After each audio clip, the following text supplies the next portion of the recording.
Hi guys! Mini vlog for today's video. Tara samahan nyo kaming maligo dito sa dagat ng Bataw. Gumamit nga pala kami ng kulong-kulong para lang makapunta dito sa sentro ng Bugay. Umaaraw nga pala nung umalis kami ng bahay pero pagdating namin dito ay kumulimlim na. Pero syempre wala makakapigil sa mga kasama ko para maligo sa dagat. At ito nga si Tristan, nag-enjoy na sa kanyang bagong toys. Ang batang takot sa alon. Ligong-ligo na yan si Tristan pero dahil malakas yung alon, ayaw niyang lumapit sa dagat. Super nag-enjoy naman si A, si Queenie at si Kit Kit. Kahit na sobrang lamig na yung tubig, gagora pa rin sila.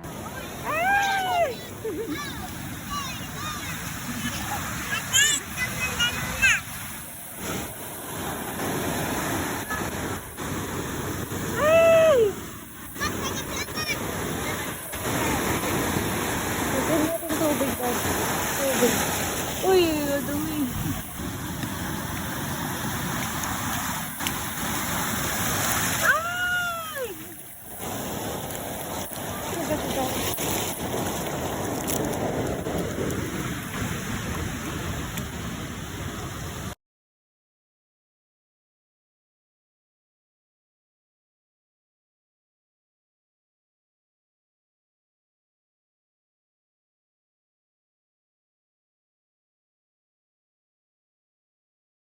Ito nga pala yung tinatawag nilang Crab Hotel. Pero syempre, hindi kami nag-check-in sa hotel na to.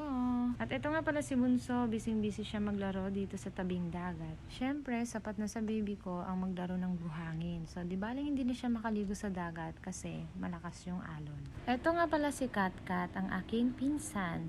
Pero magkaedad lang sila ni Tristan. So, ayan, silang dalawa yung magkalaro. Pero hindi sila magkasundo kaya araw-araw silang nagbabangayan. Araw-araw din akong nai-stress sa dalawang to.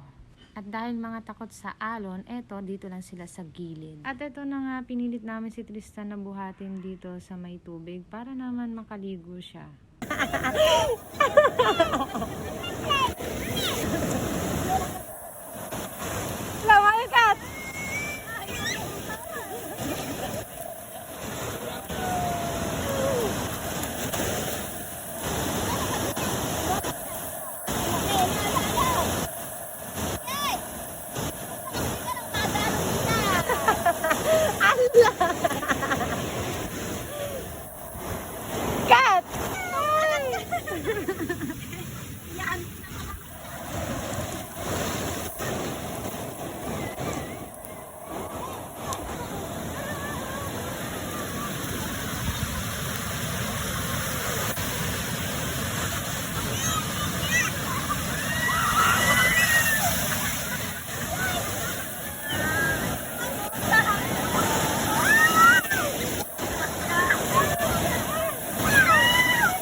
Nalabusan na.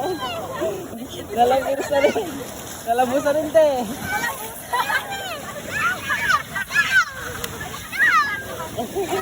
No.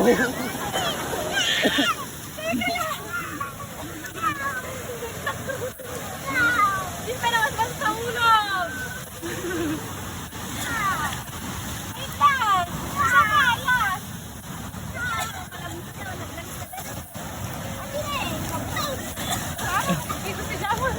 Malamig.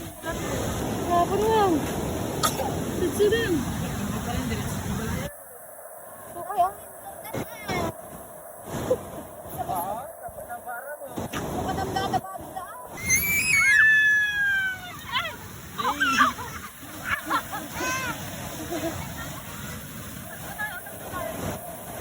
Tanay, babam din sa amin.